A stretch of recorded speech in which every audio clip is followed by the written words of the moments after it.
When you think about this week, I guess, what comes to the top of your mind? Being sharp, being ready. There's going to be chirpiness. There's going to be stuff after plays. We know that. We know how this goes. But just worry about winning the game and playing our best. And now that you're back, I mean, what was it like losing it, and how nice is it to be back? It feels really good. Against USC, it felt pretty damn rusty. Just trying to still knock off some rust,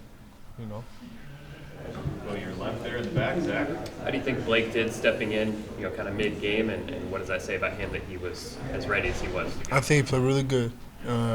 He was ready. He was kind of reminded me of like when I was a sophomore, when Trevor went down, ran out, didn't ask no questions, just went out and played. And he did the same thing. I was proud of him.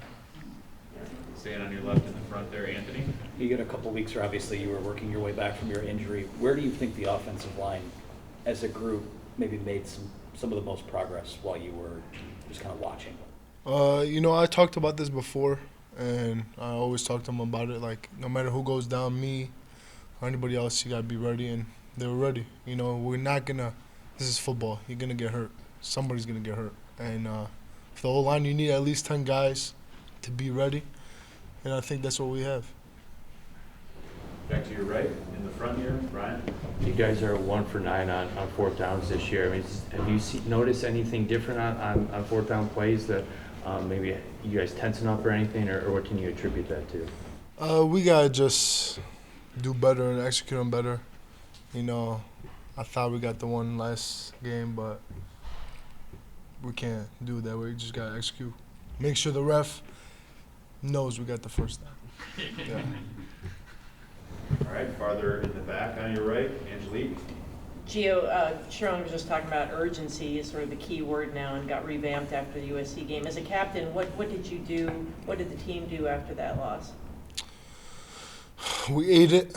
Didn't feel good. No loss ever feels good, but that one really didn't feel good. And we talked through all the issues, and forget about it and worry about, Washington. So I felt like the boys responded really good. We all threw it in the trash and got ready for that week. So just being urgent in everything that we do, not panicking, but being urgent, being ready for practice, on time, doing all the little things the right way.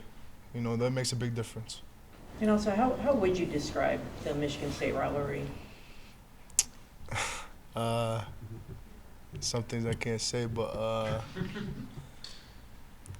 it's kind of like the Ohio State rivalry, same type of thing, but this is a little different because it's, our hometown, Michigan, so it's like a state champ, and that's how I look at it, just like the state champ in high school, same type of thing, this is for the title. All right, staying on your right, up to the front here, Aaron. You're from the state of Michigan, but you got guys on the team that maybe aren't, and are you a little bit younger? How do you guys go about, teaching these guys about the rivalry and what those are? We do a really good job during meetings. We have these meetings called TTG, teach the game, and we talk about the history of the rival, and we teach them how important these type of games are. Obviously every game is important, but some mean a little bit more than others. So they understand how much this one means. A little farther back on your right there, Charles. Yeah, what do you remember about the 2021 game, the last time that Michigan lost to Michigan State? I really don't remember much. I had a concussion during that time, but I remember we lost, which that wasn't a good thing. But then after we lost, we got back together, and we won the rest of the games until the playoffs. So that's all I really remember. I had a concussion for like 3 to 4 weeks. So. All right, back up front here on your right, Austin. With Bryce being from Michigan and just obviously being your starting quarterback, would you expect Michigan State to be trying to get after him? And what can you as an offensive line do to protect him? First off, we got to protect him. That's number one. Second, I think he knows just as much as us, how big this is.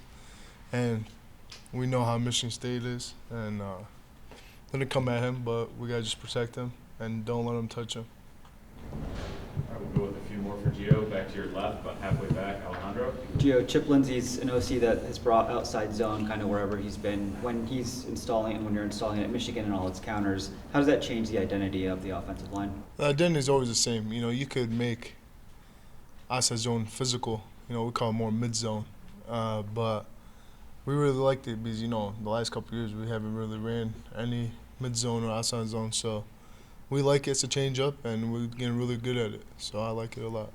All right, just behind him on your left, Zach. You mentioned the offensive line. You guys feel like you need 10 to make it through a season. Your coaches say the same. How do you make sure younger players who maybe aren't in the first 5 really believe that and stay engaged all season?